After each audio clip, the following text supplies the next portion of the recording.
Hi, this is Adam with Movie Guy 365, and today is Friday, September 7th, and that means the spinoff of The Conjuring, The Nun, has arrived in theaters. So today, I'm trying a little something different. I have a couple AMC theaters that are located near me, and I am an A-list member, but they're not great theaters. But I did kind of want to check this out in IMAX. So the two nearest IMAXs are both about an hour away. So I'm here at the one which I have never been to. The other one I've been to is kind of dodgy a little bit.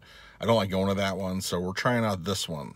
So this is gonna be first time at this theater, and we're gonna go check out The Nun in its full IMAX glory. And of course, afterwards we'll reflect, and I'll give a review on what my thoughts were and how it compares to The Conjuring Part 2 and if it expands the story, that kind of thing. So in the meantime, we're going to go walk around the mall a little bit and then check out the Conjuring 2 spinoff, The Nun.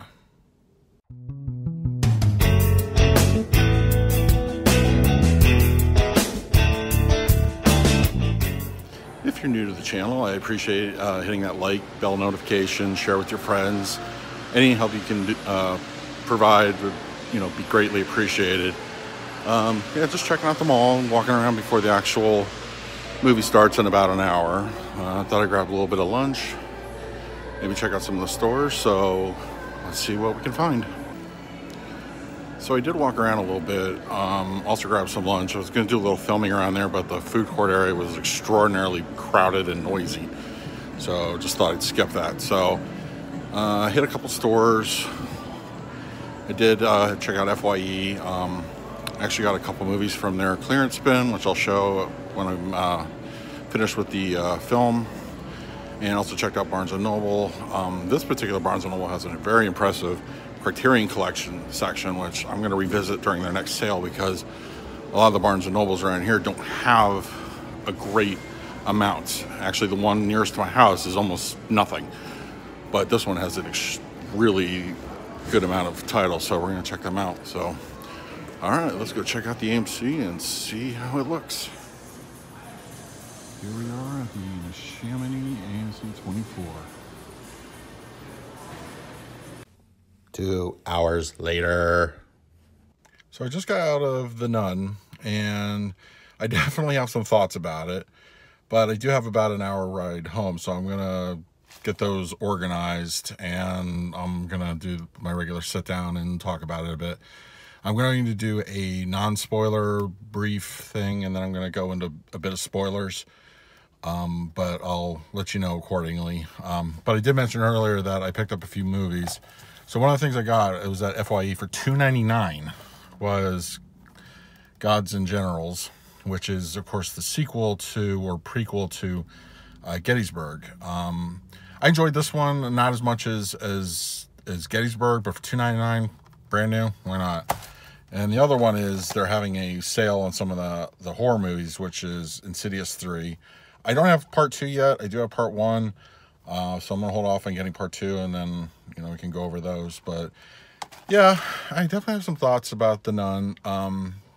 So I'm going to get those together, and I'll put a more detailed review in just a couple minutes. 1 hour later. So, about The Nun. While this wasn't necessarily top on my list for this year to watch, it was floating in the top, 15 kind of thing. But I'm sorry, the movie's just not good. It's not a good movie. It's very basic, by the numbers, jump scare, very predictable. There's not a lot of originality.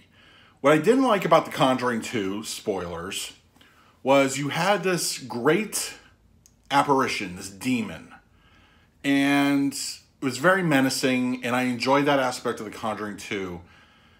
They discover that you, say the name of the demon and it expels it. So the name of the demon is Valak. And the whole point was that this was going to explore that history in The Nun. So while we get there, it's done in a very I want to say, comic booky way. There's even a flashback origin, and it comes across very cheesy. You know, that's not really spoiling anything. Like this is literally a movie about the nun, and there aren't any big twists or anything like that that's going to make you say, hey, you know, oh, that changes how you see the demon in Conjuring 2. There isn't really anything like that. In fact, it kind of, and this is where we're going to get into slight spoiler, so I'll put that in the heading in the description. If you care about spoilers in any way, just avoid this video. Come back to it later after you've seen The Nun. But they make the demon massively overpowered. Even when things start going to this after the credits, I will say the first 20 minutes are probably the best part of the movie. It sets up a very atmospheric tone. There's a lot to like. The location is probably my favorite part of the movie. It takes place in Romania, but the demon itself, like right after your main characters arrive at this abbey, is at full power. There's no lead in. Like there's no leading up to it. And why I have a problem with this is because in the Conjuring 2, it's not like that at all. Any of the things that you see in the Conjuring 2, you know, are not happening. Like, so all the powers you see that Valak has in The Nun is like, it's like you're taking, okay, I'll give you a comparison. So you're taking a street level character like, you know, Daredevil or hell, even Spider-Man in a sense, and then massively turning that character into Dark Phoenix Jean Grey. Like, there's a distance there, quite a bit. And they sort of explain it, you know, but not really in a convincing way that why we see a depowered Valak in Conjuring 2. This makes total sense when you go see the movie, which, I don't know, I wouldn't go to see it, to be honest. I saw it in IMAX. The experience was very good. The IMAX screen I watched it on was probably one of the best I've seen. The audio, second to none. But you have a real problem if people are laughing during the movie at not funny parts. Like, there's no real humor in this movie at all. There's no jokes. There's nothing like that. It's a straight up horror movie. But I had several people in the audience were laughing at this movie. That's an issue. I don't know. Like, I'm going to say it. I think the filmmakers were believing their own hype during filming this. It had a good potential, but there's just too much. There's too much going on. They don't really explain a lot of it. And Valak, if Valak was really as massively overpowered, this should have been over in a second. Like, oh, 3 people are coming in, scaring, like, use your powers. There's no, like, thing where it's like, oh, well, if we don't do this or we do this, then the Valak will come to full power. No, Valak's at full power, like, right at the beginning of the movie. There's no escalation. It's like, psh, like, there even happens to one of the main characters where you're like, okay, that's just like conjuring stuff out of thin air. And with those kind of abilities, none of these characters should have survived more than 10 minutes. None. I was disappointed, massively disappointed. I enjoyed the last Conjuring-ish film, Annabelle Creation. I really enjoyed that, and I really think they had a missed opportunity with this, because they even kind of teased the nun in that movie. Not with a sting or anything. There's an actual scene in the movie where they're like, okay.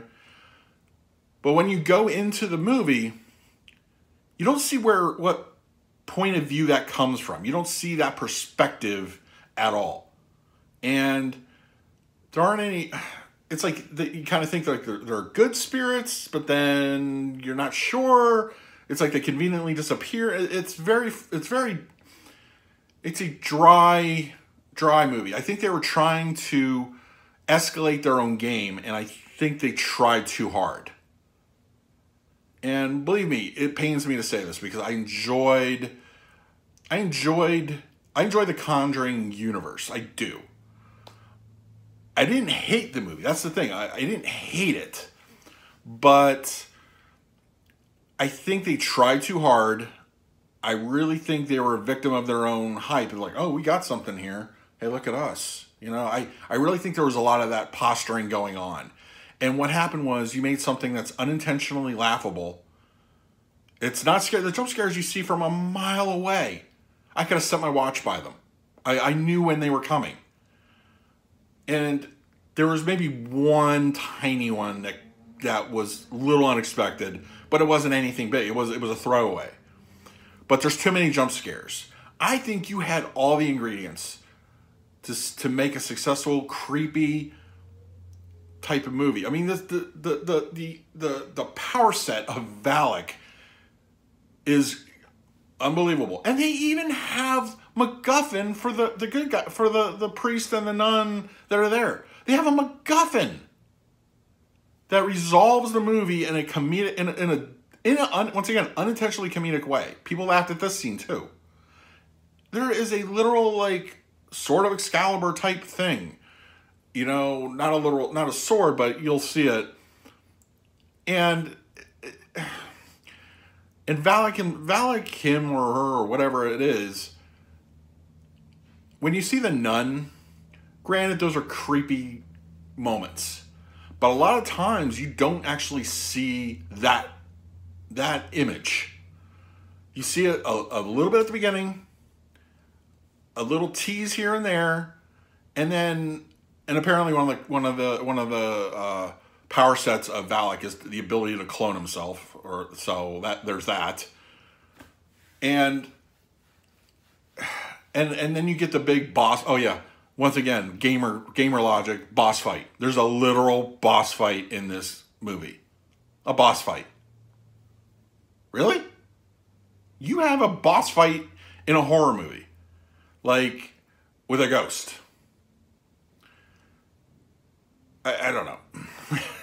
I really, like, I spent the whole drive home trying to, like, really kind of find something to articulate, like, why this movie didn't work. And the best I can come up with was, I think the filmmakers really just, they dropped the ball. They had it teed up. They literally had this one teed up. The campaign was excellent. I wish the movie I saw in the trailers was this movie. It's not at all. So it's disappointing. I'm not gonna lie. It's a disappointing thing. Once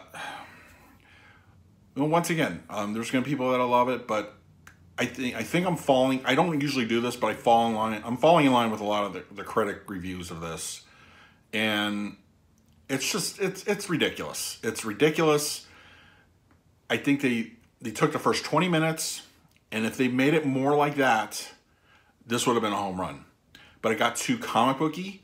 It got too predictable, way too predictable. And, like, they didn't obey their own rules. They set up these rules. Oh, we're just going to forget them most of the way through. And they have no... The ending, literally, without spoiling it too much, the ending goes against everything they said. And they're like, well, we're fine. You know, it's like, this house is cleared, but no. One of the things I did like, besides the first 20 minutes, was I did like the connecting tissue to the overall Conjuring universe at the end. There was a little bit of that, enough to kind of like, oh, well, do I need to go back and kind of look at something? But, yeah, who knows? I mean,